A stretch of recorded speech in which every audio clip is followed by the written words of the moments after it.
Bienvenidos, bienvenidos a todos. Me gustaría que Carlos, bueno, fue una sorpresa que hoy nos acompañe acá, pueda decirnos algunas palabras sobre bueno, el título de este conversatorio, que es Desigualdades en el mundo del trabajo.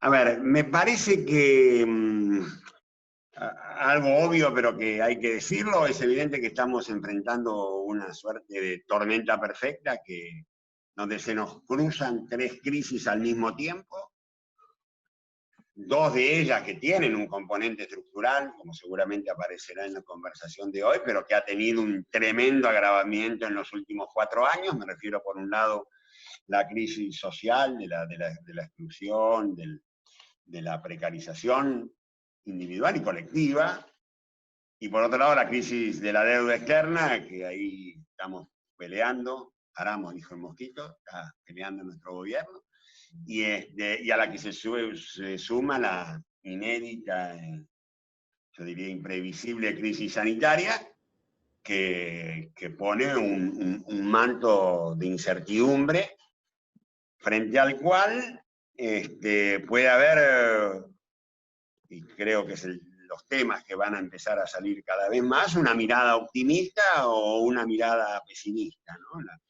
La optimista es aquella que plantea que esto va a poner todo en cuestión, estas crisis que no sabemos cómo impactan las tres crisis, cómo van a terminar impactando las tres crisis, pero bueno, que finalmente va a tener aspectos virtuosos en el sentido de que ha abierto discusiones que parecían cerradas, la política, digamos, se ha impuesto sobre lo fríamente técnico, o por lo menos lo que parecían discusiones que no se podían dar más. Y una salida pesimista, que yo creo que hay que tenerla especialmente en cuenta, en el sentido de que esto va a ser muy duro.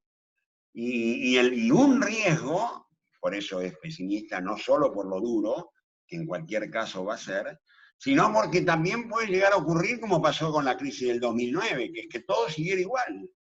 Que los mismos sectores que nos trajeron hasta acá, a esta debilidad, a este estado débil, vuelvan a ser los que aunque hoy pidan por el Estado, terminen pidiendo más ajuste sobre el Estado, y las mismas ideas, por lo tanto, que ya están gastadas, podrían llegar a volver, y los mismos sectores dominantes y los mismos medios, todo igual. Creo que esa alternativa que hay que tenerla en cuenta.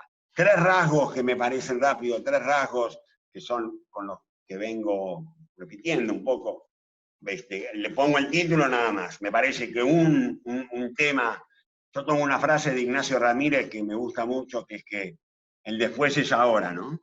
Y hoy, un elemento que ustedes toman, y que fue lo que me motivó a inscribirme, además de la calidad de los expositores, es el tema de la visibilidad de la desigualdad. Me parece que si algo tenemos en claro es que una desigualdad que ya teníamos, por supuesto, se ha agravado y se ha hecho muy visible, brutalmente visible. Porque no es cierto que el coronavirus es igualitario, un carajo. Le va peor a los que viven en los peores lugares, le va peor a los que tienen menos defensas en su propio cuerpo, y el tratamiento es peor y la muerte es peor para algunos que para otros. El segundo gran tema, me parece, es la discusión de siempre. ¿Quién va a financiar la salida de esta crisis? ¿Cómo sostenemos los ingresos populares y al mismo tiempo cómo encendemos la economía? Como nos propone siempre Alberto. Y por último, el tema para mí notable, que es la revalorización del trabajo. Hay un proceso, Pablo Chena, que es un sociólogo que muchos de ustedes conocerán, habla de que estamos frente a una huelga general involuntaria. Me parece bastante gráfico en el sentido de cómo aparece la centralidad del trabajo. Parecía que en un momento en los imaginarios colectivos estaba el mundo de las finanzas, que no se podía tocar las finanzas, porque a lo que no podéis tocar es el trabajo. Se cierra el trabajo y se cae todo. Es visible eso, clarísimo. Digo, aparece una revalorización del trabajo y de los trabajadores.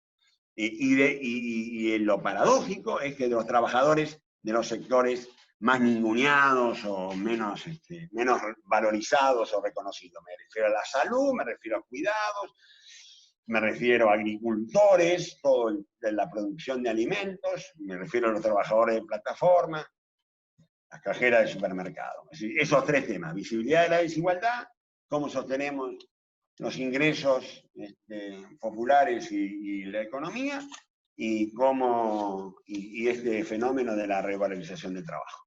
Bueno, como apertura, por lo menos para sumarme, y les agradezco la generosidad en el uso de la palabra.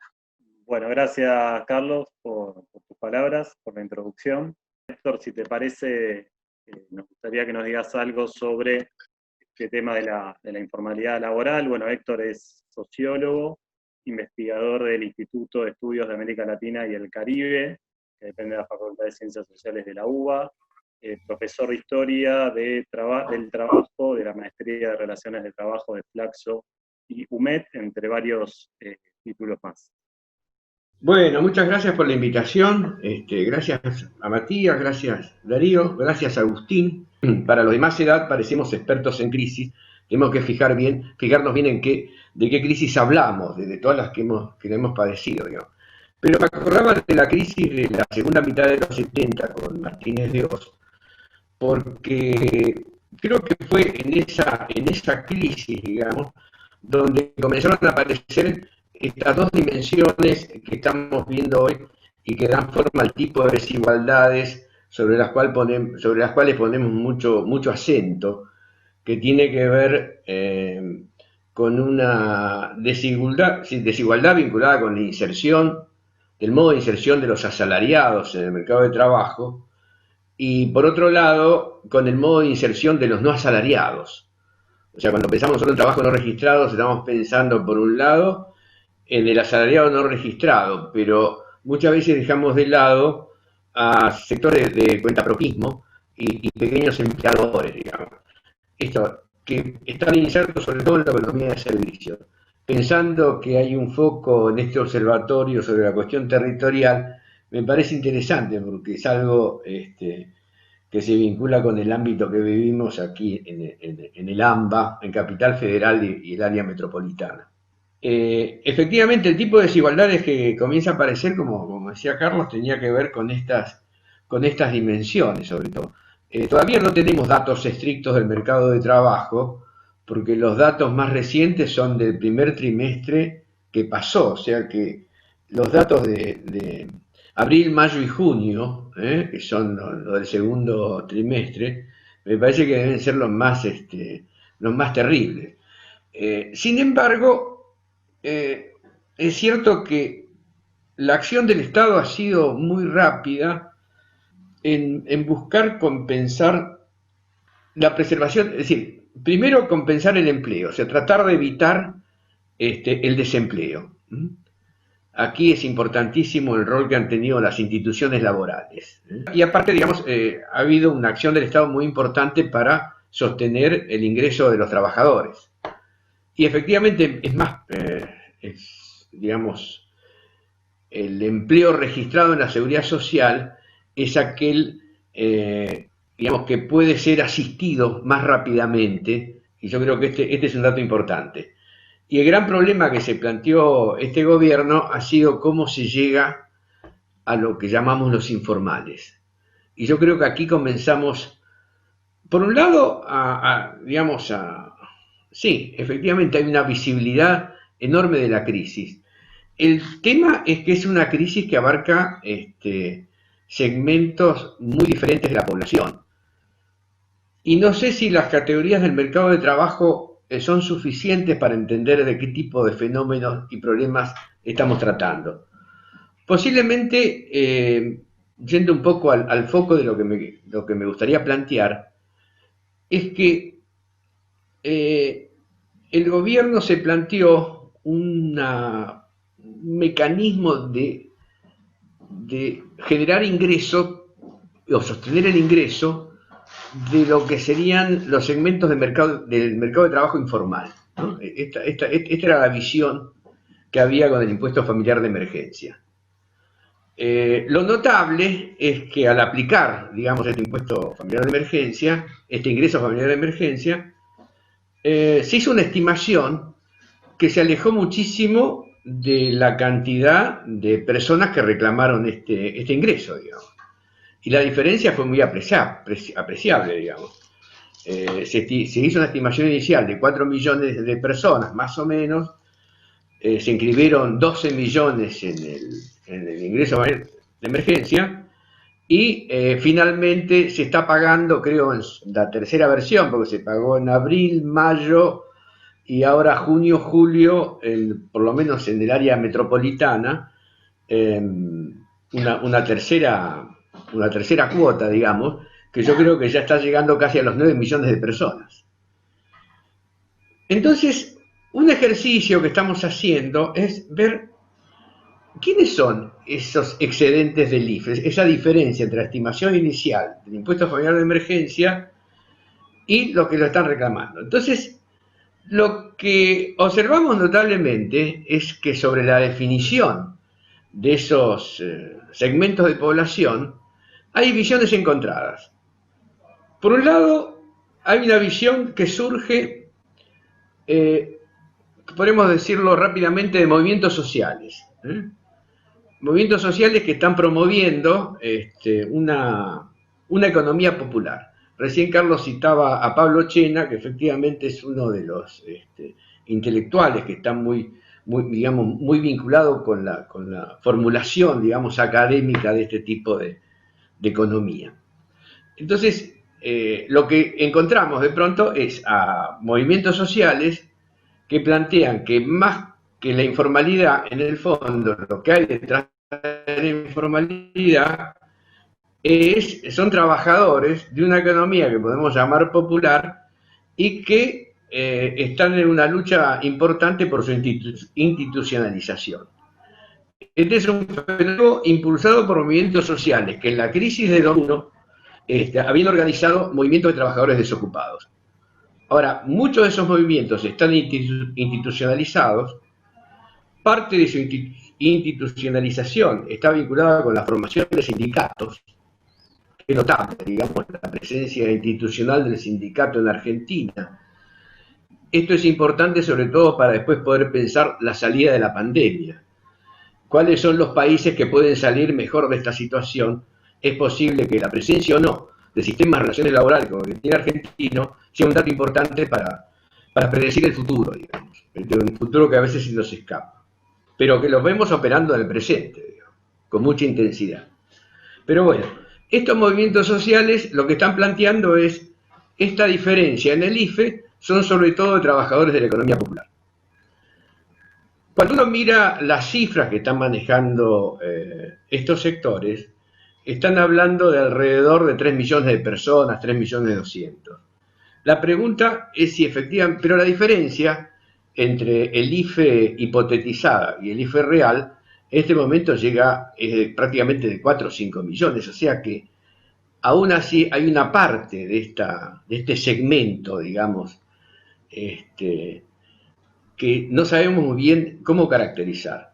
Entonces la hipótesis que vengo trabajando, y yo creo que esto es bastante evidente sobre todo en la ciudad de Buenos Aires, que es donde vivimos, tiene que ver con otra crisis, y por eso rememoraba la crisis del mercado de trabajo de 2001, porque efectivamente en la década del 80, cuando se reconstituyó el INDEC sobre todo, me acuerdo que en aquella época lo dirigía Luis Beccaria y trabajaba mucho en eso un colega Minujín, digamos, matemático, había formulado una hipótesis sobre la emergencia en Argentina de nuevos pobres.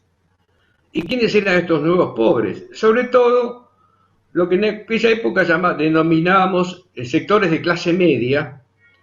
Había muchos chistes en aquella época, tal vez el que más recuerdo es el de la clase tuvo. En vez de hablar de clase media, la clase tuvo auto, tuvo un buen trabajo, tuvo un ingreso estable, tuvo jubilación, etcétera. Bien. Entonces, yo creo que dentro de lo que aparece como demandantes del IFE, encontramos muchos sectores situados en lo que podríamos llamar barrios de clase media, más característicos de clase media que de barrios populares, y que han sido afectados terriblemente por la crisis, y que además en ellos prevalecen algunos rasgos que nosotros todavía no hemos podido describir con mucha precisión. Algunos tienen que ver con el pluriempleo, o sea, el hecho de tener no solo una ocupación, sino más de una, combinar el trabajo asalariado con el no asalariado, y en muchos casos, sobre todo, y estoy pensando sobre todo en comercios de servicio, en algunos de estos comercios de servicio que están vinculados con esto que llamamos economía del cuidado, que han debido cerrar y no pueden atender a la población y digamos, se ven dificultados en obtener ingresos, y creo que de aquí proviene una parte importante de eso. Es decir, la crisis está afectando a sectores de barrios populares en forma importante y también está afectando a sectores de clase media en los barrios de la ciudad. Digamos. Estas serían las dos. Es interesante, por otra parte, ver cómo se está trabajando con el plan Detectar y con los planes de salud vinculados con la atención de las infecciones. Porque, digamos, lo que se ha descubierto es que contra cierta prédica de la prensa dominante que estimaba que la crisis iba a ser muy grave cuando llegara a los barrios populares, porque efectivamente, si uno mira qué está pasando hoy en barrios populares, sobre todo el conurbano, hay muchas demandas sobre falta de atención o que el plan Detectar no llega y demás, pero también tenemos información sobre cómo el plan Detectar está siendo muchas veces mejor aplicado en barrios populares que en barrios de clase media.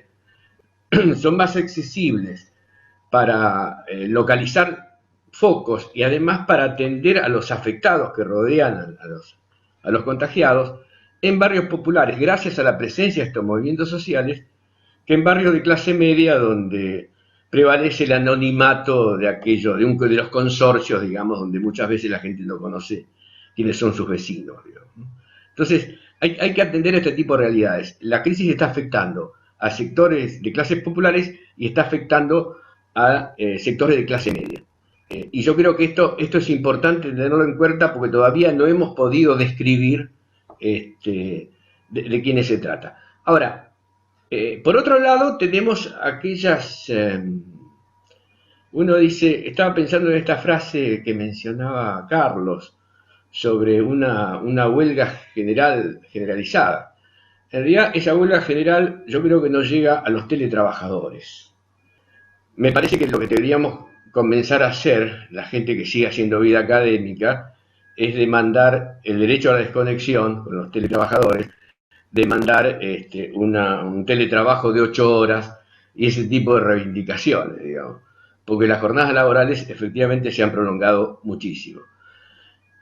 Moraleja, lo que quería plantear es que en relación con la informalidad laboral, no solo hay un crecimiento de la informalidad por el aumento del trabajo no registrado, no solo hay incremento de la informalidad por la multiplicación de muchos trabajadores cuentapropistas y pequeños empleadores que no pueden desarrollar sus actividades, y al mismo tiempo se combina esto con la antiquísima informalidad de lo que serían los nuevos pobres que padecieron las crisis del mercado de trabajo anterior, digamos, de la segunda mitad de los 70.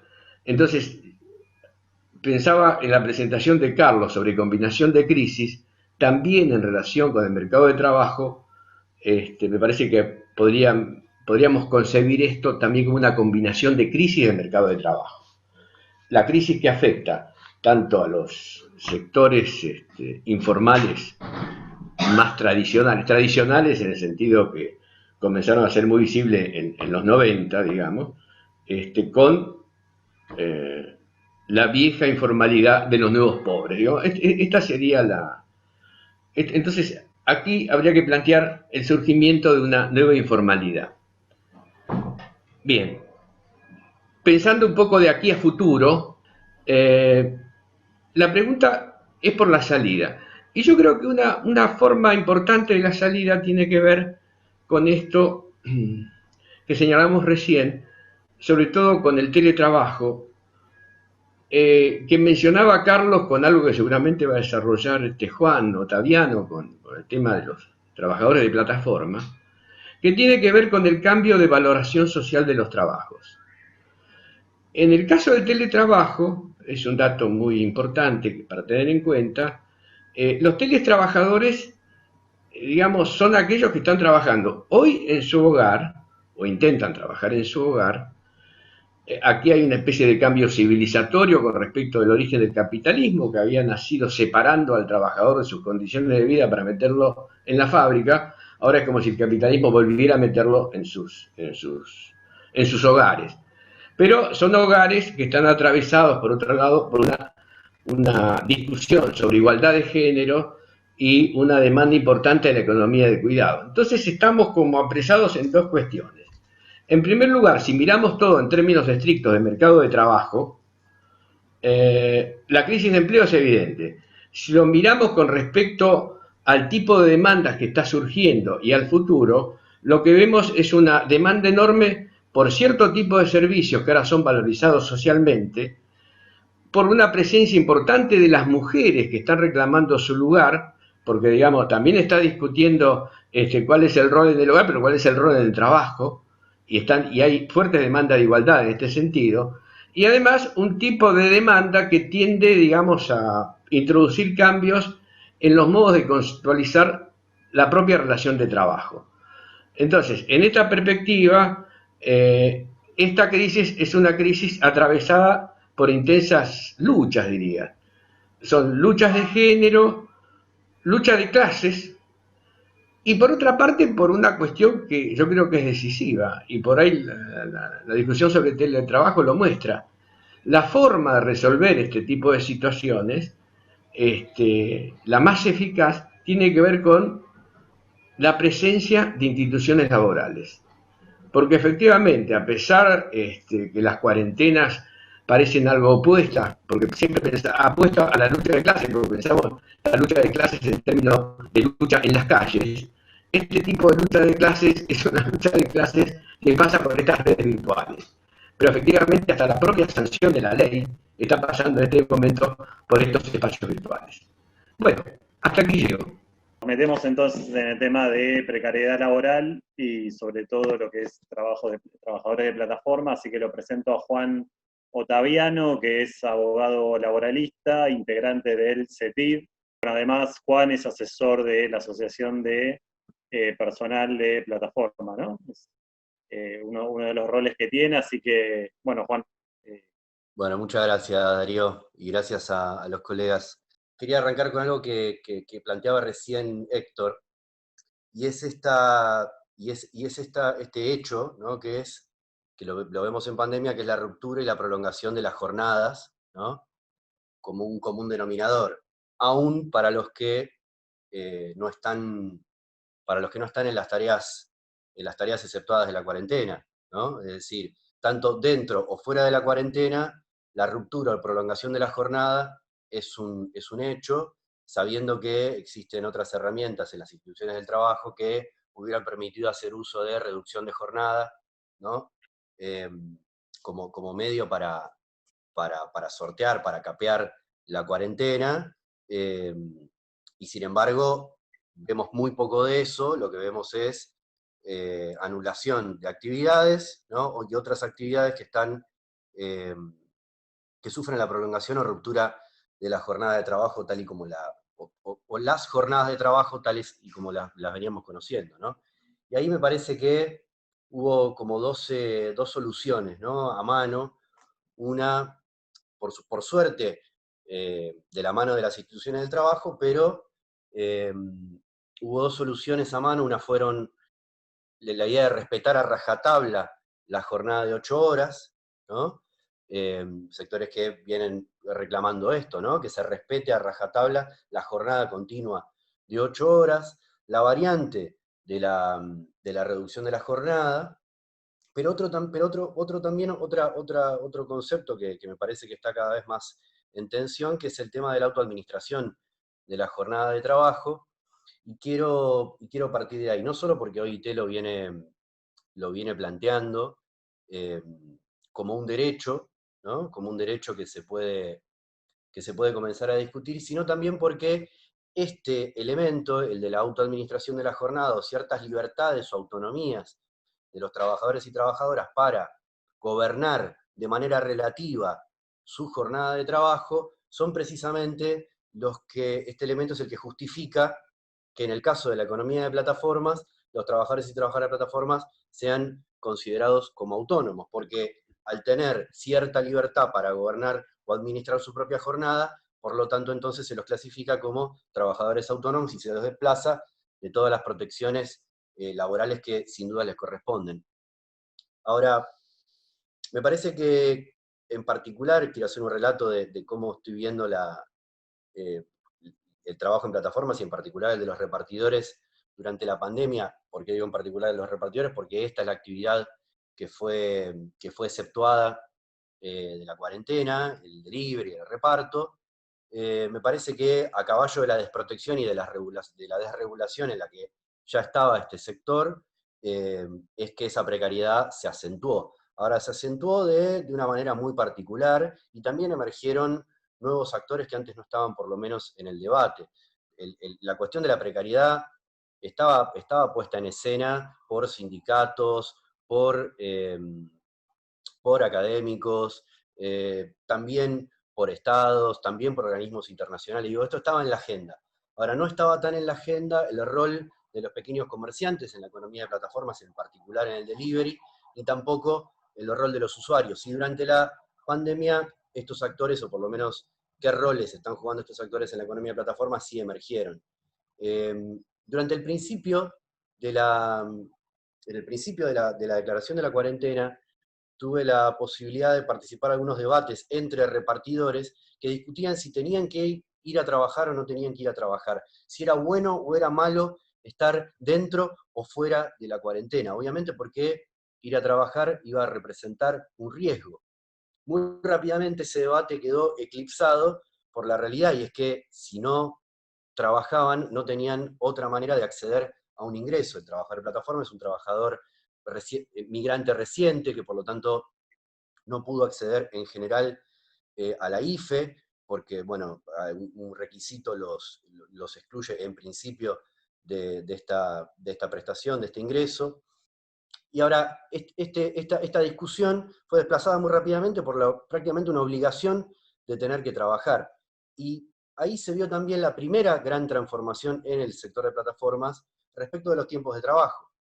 Quienes antes hacían el equivalente a una jornada parcial para las plataformas, quienes repartían unas horas por día, ¿no? Unas 3, 4, 5 horas por día, pasaron a trabajar el doble, ¿no? Hasta cumplir el equivalente a una jornada completa o excediendo lo que conocemos como el equivalente a una jornada completa. Y quienes trabajaban el equivalente a una jornada completa, que eran la mayoría, pasaron a trabajar aún más horas, sobre todo más días, ¿no? Quienes se tomaban algún día de descanso no se podían tomar más ese día de descanso. No hubo desde las plataformas un aumento de las bases de pago, es decir, de la tarifa mínima que se paga por cada entrega, sino que hubo un aumento muy notable de los bonos por productividad. Le llamo bonos por productividad solo para entender qué son. Ahora, no son llamados así dentro del lenguaje, dentro del glosario de las propias aplicaciones. En realidad lo que hubo es un aumento de la cantidad del bono que se paga por cantidad de pedidos realizados, por cantidad de viajes realizados. Un aumento realmente muy considerable. Esto implica que no hubo un aumento del ingreso relativo de los trabajadores, porque lo que están haciendo es trabajar más horas, y para lograr acceder a esos bonos tienen que realizar aproximadamente 15, 20 o 25 pedidos por noche, que les digo que eso es muchísimo. Esto claramente implicó una mayor intensificación del trabajo, una prolongación de la jornada, pero también una ruptura de lo que los propios trabajadores valoran, y cuando digo valoran lo digo basado en estudios de OIT, de Cefal, de CIPEC en la Argentina, del modelo de trabajo en plataformas, que es cierta posibilidad, no una libertad absoluta, pero cierta libertad para gobernar la propia jornada, para administrar la propia jornada. En concreto, la posibilidad de conectarse y desconectarse en determinados momentos. ¿Por qué digo que esta libertad es es relativa y no es absoluta, porque es sabido que esta libertad para la desconexión está condicionada por las horas de alta demanda, es decir, para poder trabajar en plataforma hay que estar disponible, hay que estar conectado en las horas en las que hay pedidos. Obviamente no tiene ningún sentido conectarse a las 5 de la mañana para ver si hay pedidos, porque simplemente no hay demanda, ¿no? No hay demanda de trabajo. Es decir, esta posibilidad de conexión y desconexión está condicionada por la propia demanda del trabajo. Ahora, existe la posibilidad de conectarse y desconectarse.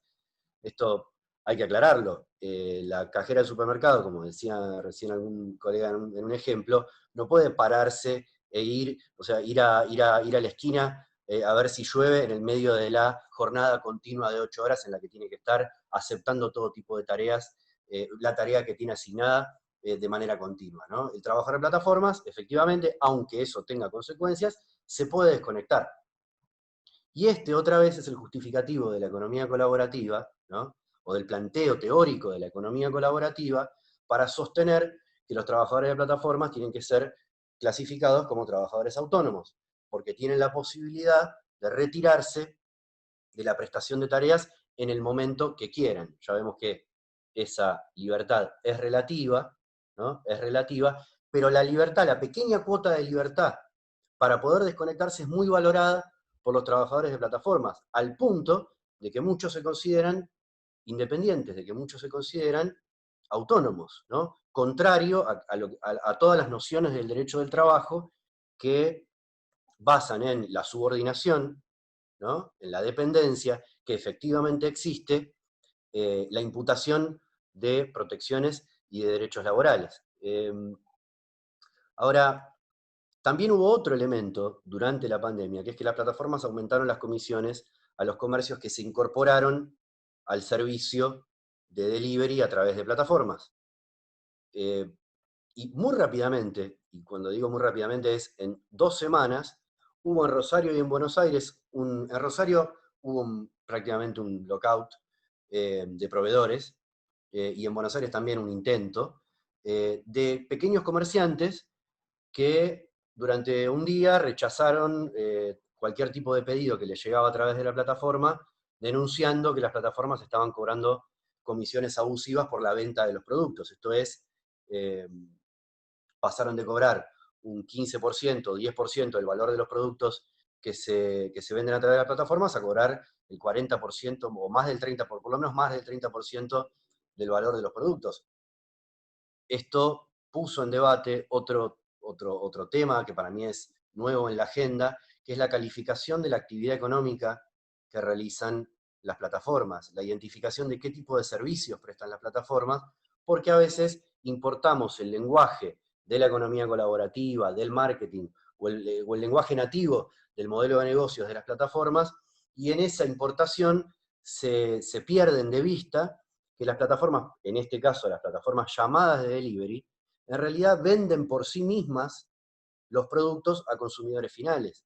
Y esto no es un detalle cuando uno de los elementos, otra vez del planteo teórico de la economía colaborativa, es esconder la propia figura del empleador, que no es otra cosa que esconder la propia figura del empresario. Hay otra importación que también está, que para mí es propio de una confusión por leer demasiado los diarios, ¿no? Y es suponer que las plataformas existen solamente en el medio digital, que la plataforma es la aplicación, ¿no? Y que porque existe de manera digital, no existe como empresa real, ¿no? Las empresas de plataforma, y digo, insisto en esto, subrayo, las empresas de plataforma existen, son empresas, están constituidas, tienen autoridades, están constituidas como sociedades inscriptas en IGJ o en las IGJ de todo el mundo, ¿no?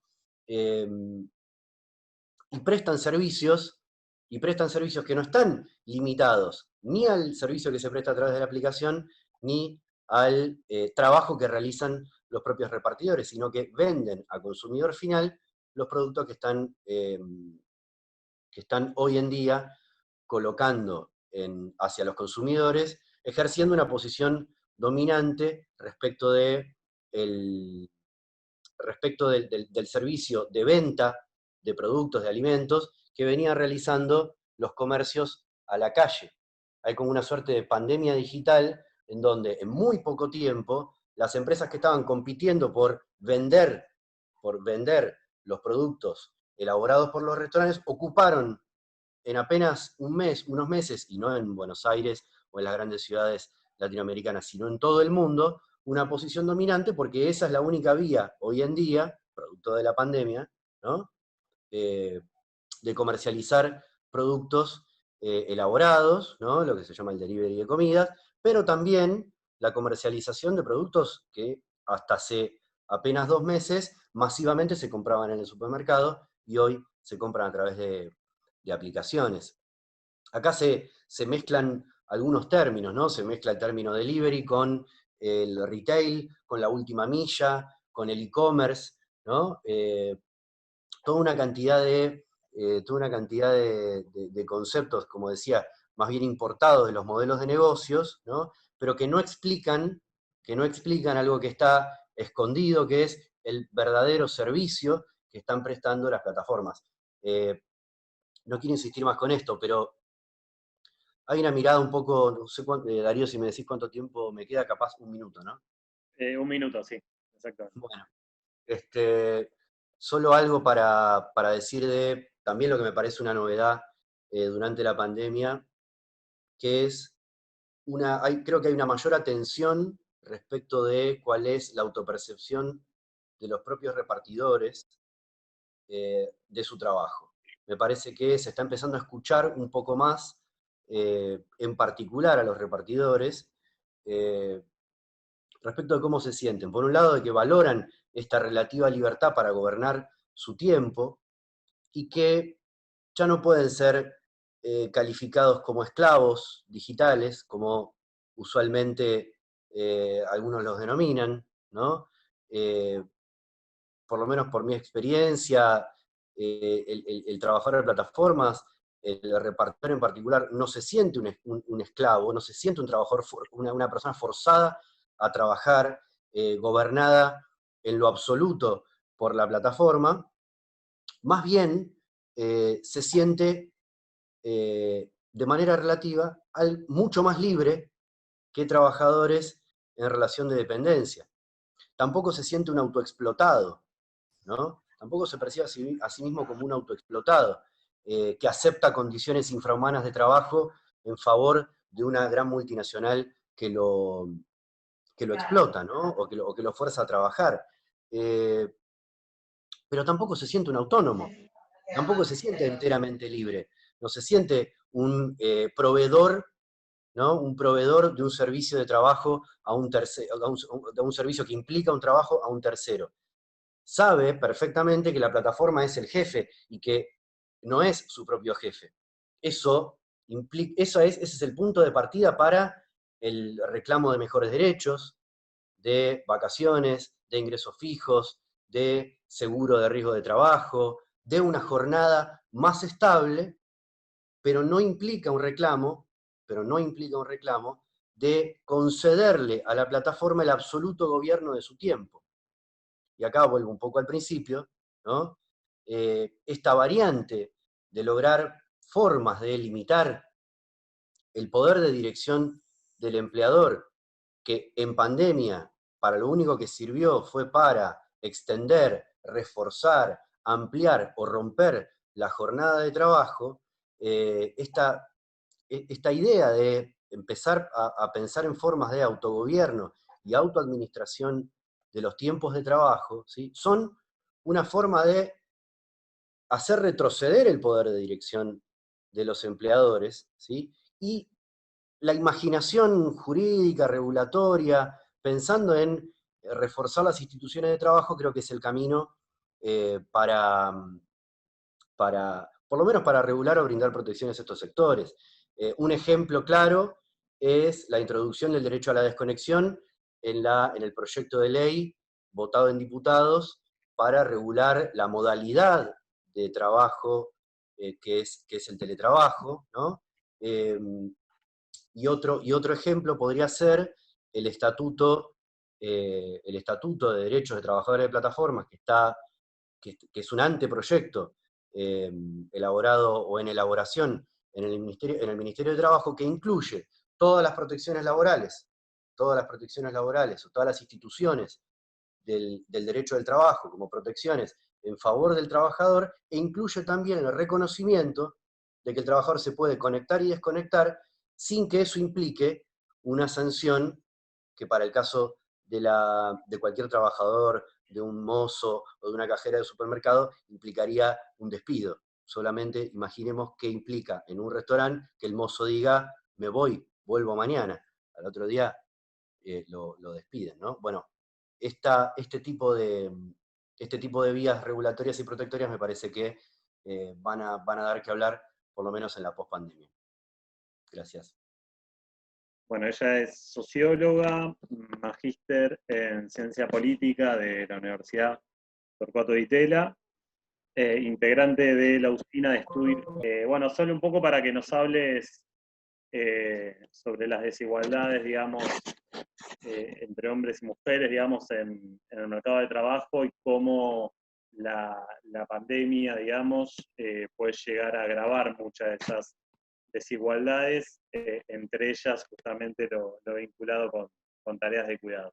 Bueno, primero la verdad que les quiero agradecer porque para mí es un placer estar discutiendo estos temas con ustedes y me parece clave que en un momento así donde de algún modo u otro todos estamos y todas estamos como atajando penales, me parece central sentarnos a pensar porque me parece que lo que se viene desprendiendo, digamos, de todas las reflexiones es que de verdad estamos en un punto de inflexión donde hay mucho para ganar y mucho para perder, según lo que hagamos.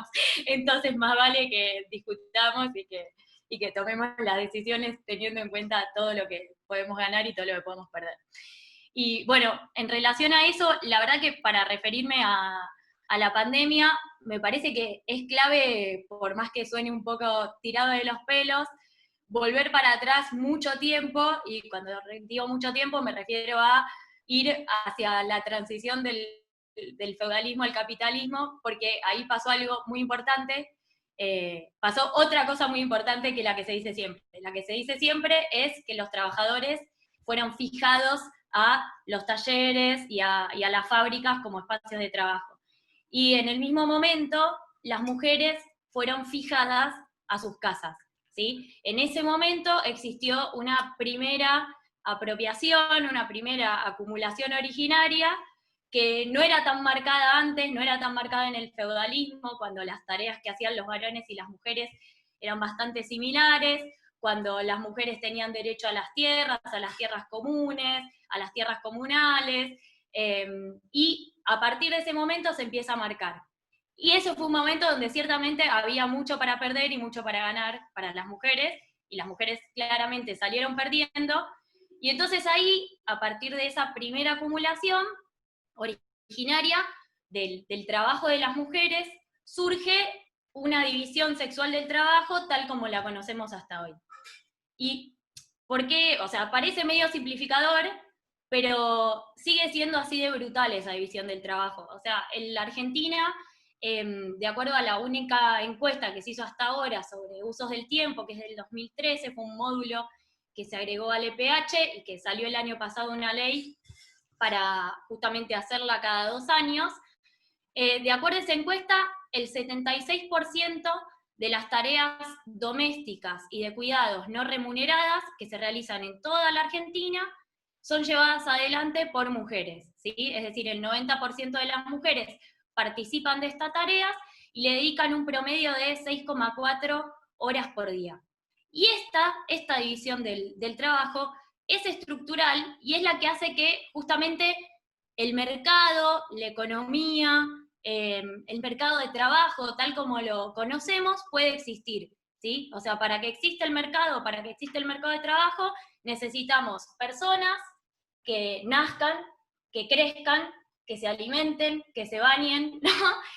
Digamos, que aprendan a hablar, que se socialicen, y para hacer todas esas cosas, lo que hay es un trabajo invisible realizado en un 76% por mujeres, que, digamos, justamente porque dedican todas estas horas al trabajo doméstico y de cuidados, que se hace de manera no remunerada, justamente porque es invisibilizado desde los inicios de la modernidad, tienen muchísimas menos horas para dedicarles al mercado laboral remunerado. Y esto, digamos, es así a tal punto que las mujeres, digamos, semanalmente dedican al trabajo no remunerado un promedio de 41,3 horas diarias, mientras que los varones dedican un promedio de 24 horas semanales, perdón, dije diarias, pero quería decir semanales, y en cambio dedican 10 horas menos que los varones al trabajo remunerado, ¿sí? Todo esto lo que marca, sumado a la penalización que existe por la maternidad, o sea, y por, digamos, distintas cargas con las cuales las mujeres cargan, como si se tratara de un destino, la inserción que tienen las mujeres y los varones, y con esto no les voy a decir ninguna novedad, en el mercado de trabajo, es marcadamente desigual. Es desigual en la tasa de actividad, que en el caso de las mujeres se encuentra alrededor de 20 puntos por debajo de los varones, es desigual en la desocupación, que siempre, o sea, consistentemente, no les estoy diciendo nada nuevo a la mayoría de ustedes, pero consistentemente, si una mira las encuestas a lo largo de los años, se va a encontrar con que siempre las mujeres menores de 29 años son las que tienen los mayores niveles de desocupación, y eso siempre tiene que ver con, efectivamente, la carga de cuidados. O sea, si uno observa, digamos, los hogares con y sin menores de 6 años a cargo, que son los que demandan más tiempo y más trabajo de este tipo de cuidados, se va a encontrar con que el uso del tiempo de las mujeres dedicado a estas tareas es marcadamente superior que en los hogares en los cuales no hay menores de 6 años, ¿no? Y entonces, a partir de esto, obviamente, lo otro que se desprende, o sea, de estas brechas que existen en el mercado laboral, son las brechas de ingresos, ¿sí? Estas brechas de ingresos son marcadas y son o sea, bueno, la del cuarto trimestre del año pasado, si no me equivoco, es del 27,7% aproximadamente, y antes en el tercero había estado en 29%, siempre oscila, digamos, entre esos valores, 29%, y son muchísimo más marcadas en algo que se viene charlando y que viene apareciendo en las intervenciones previas, en los trabajadores y trabajadoras informales, ¿sí? Entre los trabajadores y trabajadoras informales, la brecha de ingresos aumenta alrededor de 10 puntos, y está cerca de del 38%, la brecha entre varones y mujeres. Y todo esto tiene que ver con que justamente las mujeres, bueno, venimos diciendo, realizan más tareas domésticas y de cuidados no remuneradas, pero cuando trabajan de manera remunerada, llevan adelante tareas que son como una suerte de prolongación, en la mayoría de los casos, de estos roles que son asignados a las mujeres y a las identidades feminizadas, como si se tratara de un destino, ¿no? ¿Qué quiero decir con esto? Que de las mujeres que trabajan de manera remunerada, 4 de cada 10 se dedican a trabajo doméstico remunerado, a docencia y enseñanza, y a tareas de salud y de cuidado, ¿sí? Es decir, son como una suerte de prolongación de los trabajos que ya ellas de por sí realizan, y la actividad principal que realizan las mujeres en Argentina es el trabajo doméstico. De las ocupadas, o sea, de las mujeres ocupadas, las trabajadoras domésticas de casas particulares son alrededor del 17%, y son el 21% de las mujeres que trabajan de manera remunerada, ¿sí? Que tienen relación de dependencia. Y con eso se constituye en la principal actividad que realizan las mujeres. Obviamente, o sea, en base a todo lo que venimos diciendo, ¿cuál es la actividad peor remunerada y con peores condiciones de formalidad? El trabajo doméstico, ¿sí? El trabajo doméstico tiene un salario promedio de 8.167 pesos, o sea, la mitad de un salario mínimo vital y móvil, y tiene alrededor de un 72% de informalidad, ¿sí?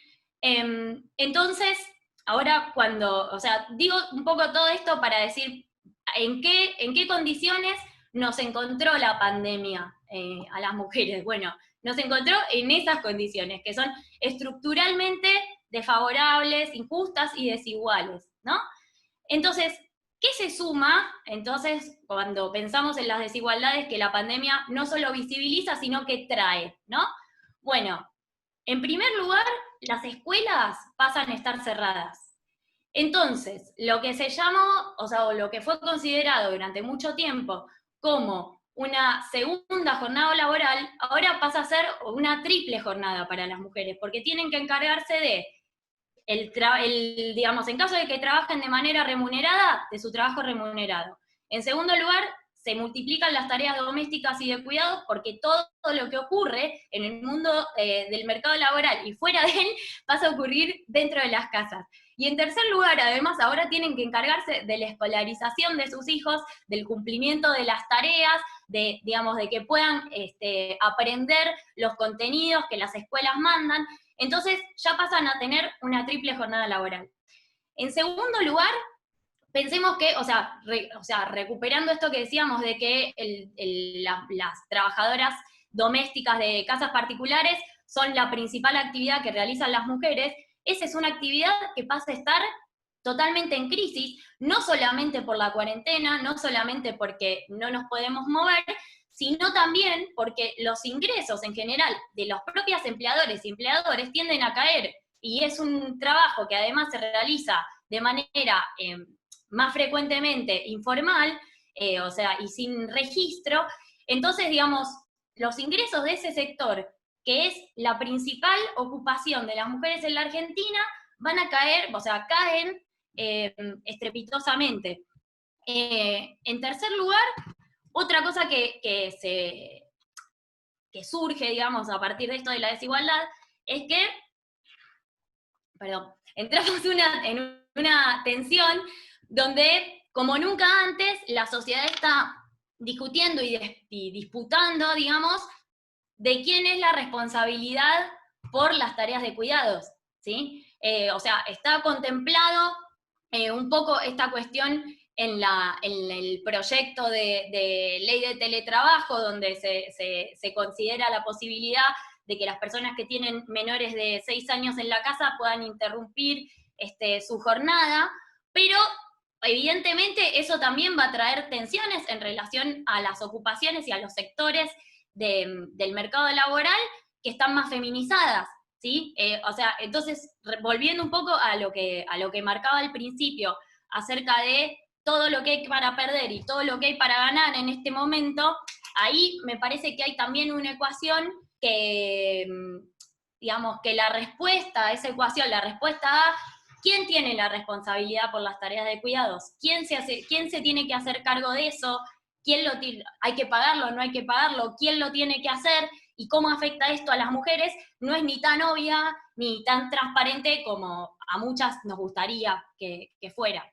Y además, bueno, por último, otro factor, bueno, como verán, soy un poco pesimista, no sé, en relación a dónde nos está dejando la pandemia, pero otro factor que se extrae de todo esto tiene que ver con que justamente con las escuelas cerradas, con la disputa acerca de quiénes se hacen cargo de las tareas de cuidados, con otro punto que, discúlpenme que me había olvidado, pero que es que la mayoría de los trabajos que realizan las mujeres son esenciales, digamos, también en este sentido, y la mayoría de las mujeres también tienen menores de edad, o sea, la mayoría, el 55% de los trabajadores aproximadamente tienen menores de 18 a cargo, y esto, si nos vamos ni a hablar en el caso de la salud, el 82% de las personas que hacen enfermería son mujeres, y el 67% de las personas que hacen enfermería tienen menores a cargo. O sea, ahí hay una crisis de cuidados que no sabemos hoy por hoy cómo se está resolviendo, y un poco tomando lo que decía, creo que era Carlos que decía al principio que mañana ya es hoy, bueno, mañana ya es hoy, y no sabemos qué malabares están haciendo hoy por hoy las trabajadoras de la salud para poder cuidar y criar y sostener sus hogares a la vez que trabajan. Pero bueno, volviendo a todo esto, me parece que justamente lo que se juega en esto es si las mujeres salimos de la pandemia con mayor desigualdad, con mayores brechas de ingresos, con mayores brechas de tiempo, con mayores brechas laborales o no. Y me parece que la clave y el compromiso que tenemos en este momento todas las feministas es tratar de pensar en qué lugar tiene el Estado en la resolución de ese dilema y esa pregunta. Me parece que, o sea, hoy por hoy, lo que todas deberíamos estar haciendo, y muchas creo que lo están haciendo afortunadamente, es rompernos la cabeza para que podamos, pensando cómo salimos de esta crisis sin una situación todavía más subalternizada y más subordinada al patriarcado que antes de llegar hasta acá. Me parece que en ese sentido también el gobierno está teniendo muchas políticas que, aunque no sean abiertamente, aunque el título no diga mujeres, feminismo o lo que sea, sin lugar a dudas están contribuyendo a cerrar brechas de ingresos y que implican un esfuerzo de gasto por parte del Estado enorme. Una era el IFE, por ejemplo, tal como habló Héctor, o sea, ya al dirigirse a la población de menores ingresos y a una población sobre todo informal, donde las brechas de ingreso entre varones y mujeres son más altas, me parece que eso ya empieza a sumar en todo lo que es cerrar brechas de ingreso. Incluye a las trabajadoras domésticas, esto también es importante, le da perspectiva de género y les da una cobertura sabiendo que muchas de ellas no están recibiendo ingresos. Está dirigido a las mujeres en caso que lo pidan un varón y una mujer del mismo grupo familiar, eso también contribuye a cerrar brechas de ingresos. Funciona como un antecedente para reconocer el trabajo doméstico y de cuidados no remunerado en el caso de las personas inactivas, que en ese sector las personas inactivas y las amas de casa son un sector enorme de la población, o sea, más alto que el total de la población. Entonces, me parece que si empezamos a mirar eso, los bonos a las jubilaciones mínimas, los bonos al personal de salud, digamos, como que la tarjeta alimentar, hay muchas medidas que me parece que está teniendo el gobierno, que si bien no están capaz específicamente pensadas para cerrar brechas de género, de hecho están cerrando brechas de género y están contribuyendo a generar una suerte de colchón o de piso mínimo para que las mujeres no nos vayamos tan abajo en este contexto. Así que, bueno, eso era lo que me interesaba compartir. Bueno, ahora pasaríamos al cuarto eje, que es un eje más territorial para ver las desigualdades en el mundo del trabajo, así que para eso nos va a exponer Matías Rotaveña, que bueno, obviamente es director del Centro de Estudios, ex secretario de Empleo, politólogo y actual legislador porteño. Matías. La verdad que bueno, muy contento con la actividad. Tuvimos la sorpresa de la presencia de Carlos y haberlo podido escuchar. Y después, bueno, las tres presentaciones que creo que la verdad que estuvieron muy buenas, y voy a intentar no repetirme, y por eso también, y asociado un poco a esta tarea también en la Ciudad de Buenos Aires, la idea de ir un poco a algunos números de la ciudad. Primero, hubo algunos mensajes sobre el tema del optimismo, pesimismo, ¿no? Yo creo que en tantas discusiones y mesas que tenemos y son sobre el futuro del trabajo del futuro, ¿no? Siempre tenemos que tener muy presente que es la política, que somos nosotros los que construimos el futuro, ¿no? Que son las decisiones, que son las políticas públicas. El futuro no está dado. No son tendencias de que esto viene, un poco lo decía Juan, esto viene, el mundo esto es así. No, a ver, son relaciones de fuerza, y la política justamente es una herramienta maravillosa porque permite dar esas discusiones, que son difíciles seguro. Recién escuchaba a Sol hablar del tema de las encuestas de uso del tiempo. A mí me tocó hacer una en un predecesor del Centro de Estudios Metropolitanos llamado Observatorio Urbano en el año 97. Pimpi Colombo trajo una encuesta, resultados de una encuesta que se hacía en España, ¿no?, de uso del tiempo, y nosotros hicimos una medición en la Ciudad de Buenos Aires. La verdad es que cuando pretendimos instalar el tema se nos trataba de ridículos, era muy difícil dar ese debate en esa época, Pero digo, hoy hay que tener una visión optimista, porque lo que se ha avanzado en esas discusiones, lo que se ha avanzado en la cuestión de género, lo que se ha avanzado en los derechos individuales en esta última década, en el último periodo, con la cantidad de leyes, el matrimonio igualitario, desde el divorcio para acá, digo, pero muchísimas de estas discusiones, tema de género, de identidad, muchísimas cuestiones que creo que es un avance que se está reproduciendo y que además generacionalmente uno ve que se lleva puesto. Sin lugar a dudas, ese optimismo no nos puede dejar ver que la mayoría de las desigualdades siguen estando presentes. Es que se instale, que haya leyes, que haya debate, es un primer paso, pero las desigualdades siguen estando. Yo quería mencionar algunas otras desigualdades, porque digo, cuando hablamos del mundo del trabajo, estamos hablando, si bien existe y buscamos la erradicación del trabajo infantil, estamos hablando de un mundo que se constituye a partir de esa inserción en el mundo laboral. A mí me gustaría señalar que en la ciudad de Buenos Aires existen un montón de desigualdades que se constituyen en una historia personal de muchos de sus habitantes que condiciona esa forma en la que se encuentran a su primer día de insertarse en el mundo laboral. Para dar algunos números, a ver, en la ciudad de Buenos Aires, y esto yo lo quiero repetir mucho porque a veces cuando uno mira los indicadores del país y mira los promedios, la ciudad de Buenos Aires pareciera que es una ciudad europea o que tiene resueltos sus problemas. Y los que trabajamos en la ciudad de Buenos Aires sabemos que es de una enorme desigualdad y que hay muchísimo por hacer en términos de redistribución y de resolver problemas básicos a habitantes de la ciudad, y que además es ficticia la frontera de la General Paz. Vivimos en una mega ciudad de 16 millones de habitantes, con más de 40 municipios que compartimos, como lo estamos viendo nunca, así como visibilizó las desigualdades la pandemia, visibilizó lo metropolitano la pandemia. La necesidad de coordinación que por suerte los referentes de la ciudad, provincia de Buenos Aires, Nación y los intendentes pusieron sobre la mesa, la discusión de hoy tiene que ver con la movilidad dentro de la ciudad y también la movilidad en el conurbano. Si hablamos de un mercado laboral metropolitano, la mitad de los puestos de trabajo de la ciudad de Buenos Aires son ocupados por bonaerenses que todos los días van a la ciudad de Buenos Aires. Con todo lo que eso implica, y hay 160.000 que van de la ciudad a la provincia, y hay cerca de 250.000 que se movilizan entre regiones centro, norte y sur de la ciudad. Y eso tiene una complejidad enorme, porque es un trabajador. Hoy ayer estaba tratando de sacar números del ATP, ¿no?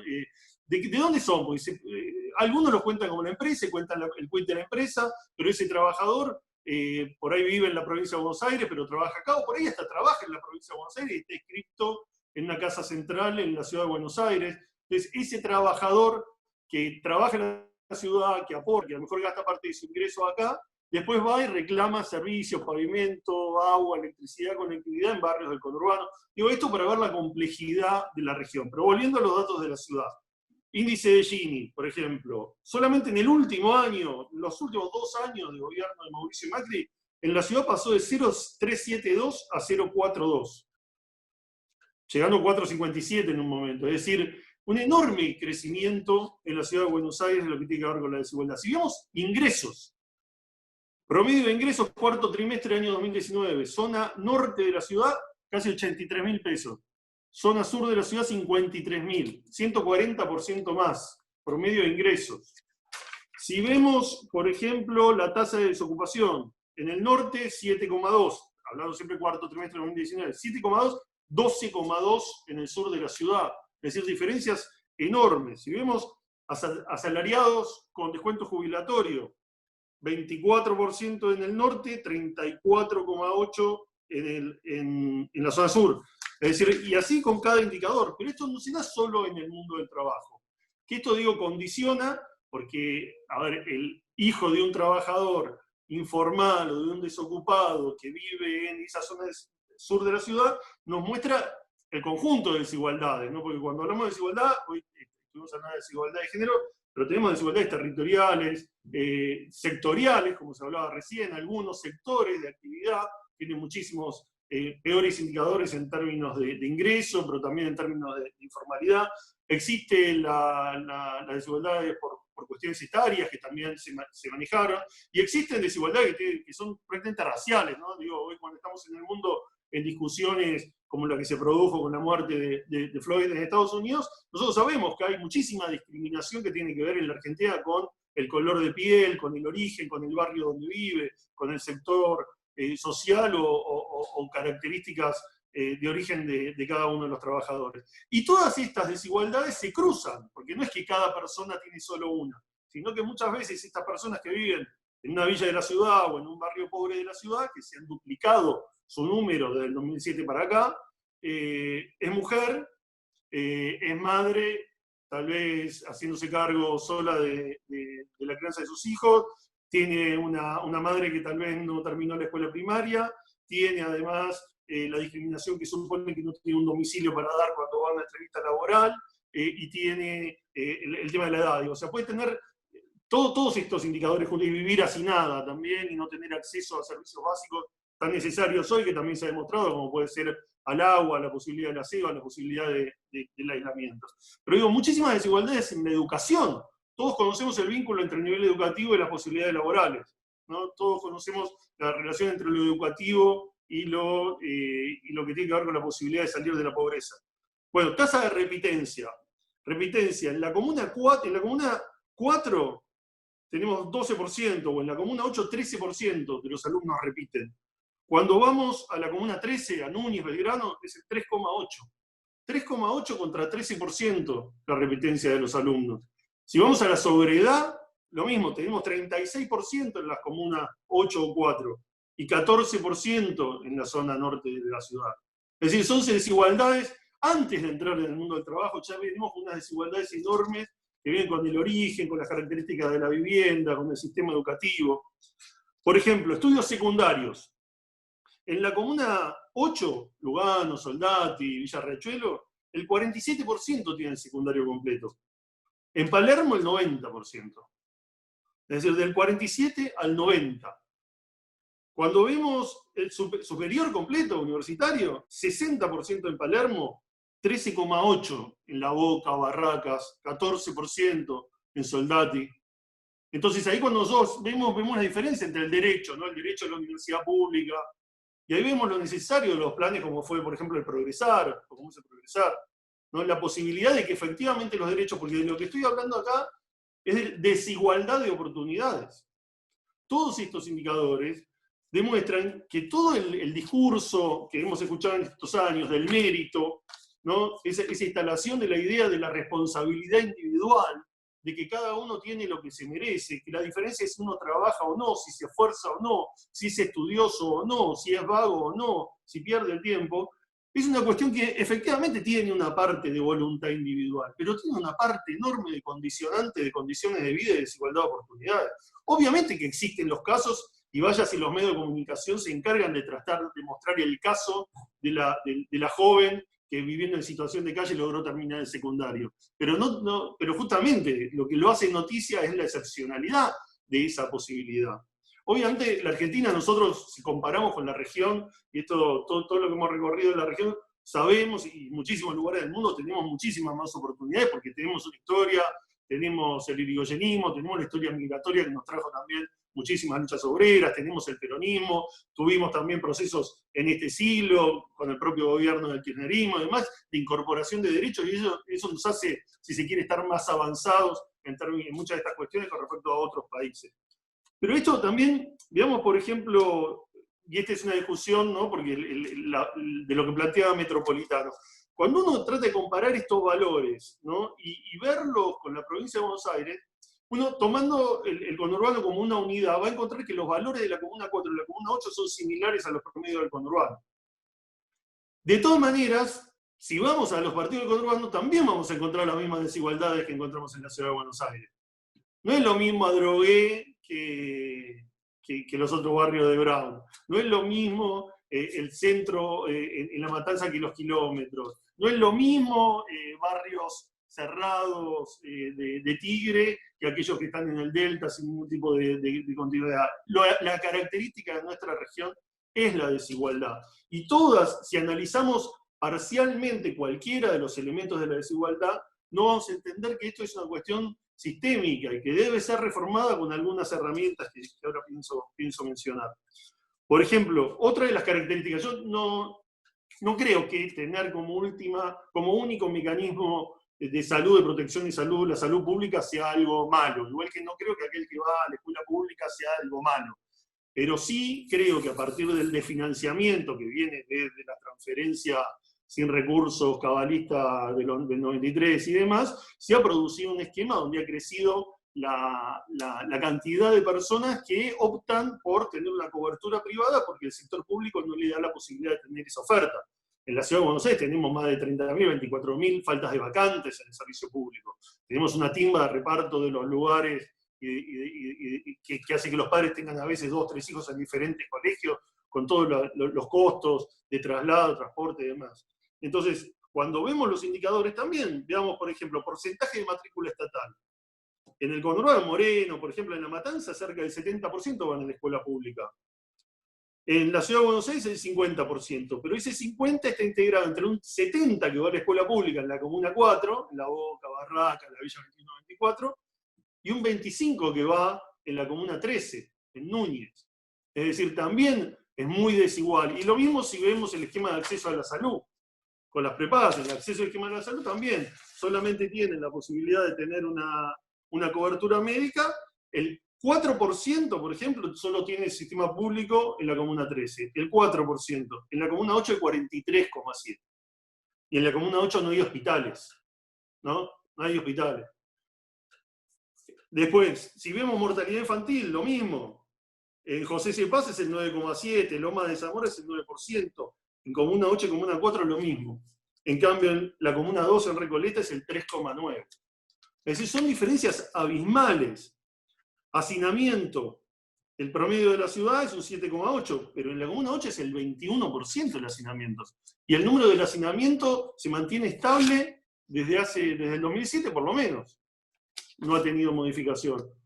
Por eso es tan importante poder discutir, por eso es tan importante que hoy tengamos un Ministerio de Hábitat, por eso es tan importante que se discuta el RENAVAP, la ley de los barrios populares, porque tenemos que pensar, nosotros nos pasaba, o sea, lo estoy mirando a Carlos mientras que hablo, y a mí me tocó en su momento coordinar el plan ahí, y uno llegaba, y la verdad que logramos tener políticas extendidas a partir del jefe de hogar, pero después con todo lo que hicimos a partir del jefe de hogar, ¿no? El seguro de capacitación y empleo, el programa Jóvenes con Más y Mejor Trabajo, todas las posibilidades, el progresar, todas las políticas, nos llevaban a que uno iba con una política que tenía que ver con el empleo, pero inmediatamente surgían el resto, el tema del cuidado, que se mencionó recién, ¿no? Nosotros cada vez que los jóvenes y las jóvenes se acercaban a un curso de introducción al mundo del trabajo, venían las madres con sus hijos, y los padres que no se hacían cargo, y madres que después, si bien eran las que mejor rendían en una primera etapa, después iban abandonando las posibilidades.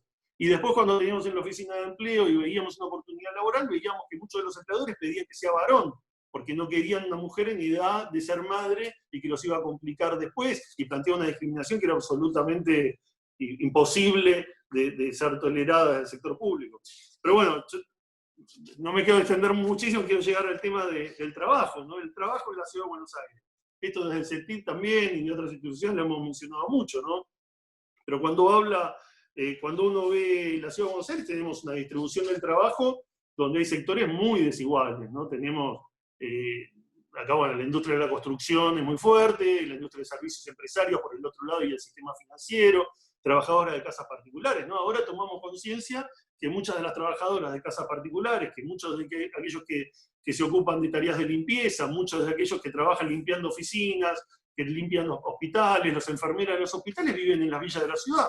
Y nos enteramos porque empezamos a ver el contagio del COVID y vimos cómo se da esa movilidad de personas que van de un ámbito donde la ciudad es absolutamente incompleta porque no brindan los servicios mínimos, a resolver las necesidades del resto de la ciudad. Y lo mismo en el conurbano. Lo mismo en el conurbano, con personas que tienen que movilizarse durante horas en un transporte público ineficaz para poder ir a desarrollar su jornada laboral en otro lado. Pero digo, cuando hablamos de descuento jubilatorio, es decir, que estén registradas con descuento jubilatorio en la zona, primer trimestre del 31 al 21%, por ejemplo, la diferencia entre el norte y el sur. La tasa de empleo, bueno, con hombres y mujeres se señaló recién, también diferencias del 45 al 53. La ubicación geográfica de la tasa de empleo también grandes diferencias por región. Es decir, tenemos la desocupación que se decía recién, ¿no? En la zona sur 15,9, 9,1 en el norte, al fin del año pasado, ahora modificó un poquito ese indicador. Pero digo, todos estos datos son antes de la pandemia, ¿no? Hoy la pandemia nos va a llevar a más desocupación. La verdad que me parece muy importante la decisión de haber intentado sostener el empleo. Es una continuidad del repro y de lo que se hizo hacer a partir de la crisis de Lehman Brothers. O sea, tratar de sostener el vínculo laboral y no que se rompa, no apostar a un seguro de desempleo, sino la continuidad del vínculo laboral, porque eso es bueno para la empresa, que no tiene que salir, o sea, frente a un fenómeno externo, no tiene que, después, si se logra resolver ese fenómeno, no tiene que volver a salir a buscar al trabajador, a capacitarlo, a formarlo, generar confianza, y es bueno para el trabajador que logra sostenerse, aunque en el momento pierda, que como de hecho se está perdiendo ingreso, pero mantiene el vínculo laboral. Pero de todas maneras vamos a tener una enorme cantidad de comercios que se pierden. Y ahí hay otra desigualdad que hacen los estados, ¿no? El Estado Nacional está aportando en la Ciudad de Buenos Aires fácil 30.000 millones de pesos en estos 2 meses. 30.000 millones. Con el IFE y con el ATP. El ATP fueron 12.000 y 13.000 millones junio y julio. El IFE cerca de 5.000 millones. ¿Cuánto está aportando la Ciudad de Buenos Aires a sostener el empleo? 0. El único anuncio que está haciendo ahora es 2 meses de ABL, junio y julio, para los comercios que no sean esenciales, y tasas al 12% del Banco Ciudad. Ese es todo el anuncio de la Ciudad de Buenos Aires. La Ciudad de Buenos Aires generó, esto lo dijo el ministro de Desarrollo Productivo, José Luis Justi, su única política es difundir la política del gobierno nacional. Tiene casi 500.000 millones de presupuesto la Ciudad de Buenos Aires. Podría ser un montón. El discurso tiene mucho que ver con la ideología, y por eso a mí me parece muy importante que siempre cuando planteamos estas discusiones, que son técnicas, cuando uno discute números, cuando hay una cuestión que evidentemente tiene que ver con la seriedad, los científicos, llamémosle, pero después hay una mirada política. Porque esa misma mirada que señalaba antes del mérito, de la idea de la responsabilidad individual, la supervivencia del más apto, la están aplicando ahora. Y te dicen, bueno, vamos a esperar a ver quién queda para ahí intervenir. Que además, bueno, va a quedar más cerca de las elecciones, pero la Ciudad de Buenos Aires no ha visto caer su recaudación. El otro día pasaron números, creció el 60% el último mes, por diferentes motivos, porque hicieron un beneficio para que las empresas adelanten ingresos brutos, y el Banco Ciudad los adelantó, pero igual la caída tampoco se venía siendo muy fuerte.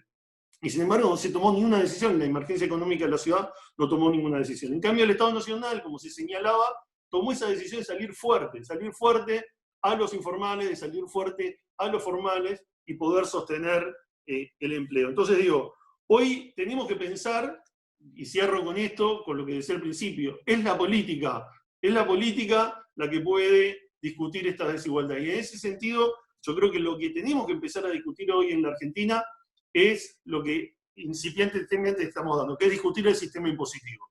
Hay que discutir el sistema impositivo, hay que discutir personas que hoy no pagan bienes personales en la Argentina y demás, y hay que discutir impuestos extraordinarios. Nosotros hemos presentado proyectos, acá no estamos hablando de otro tema, pero digo, me parece que es una discusión que se está dando globalmente y que hay que discutir, porque hoy estamos viendo que hay algunos que están ganando mucho más que antes.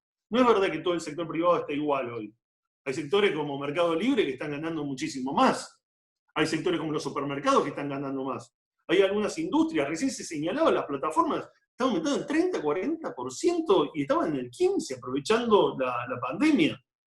Hay sectores que están trabajando muchísimo más y hay sectores que no están pudiendo trabajar y se están cayendo. Hay que redistribuir.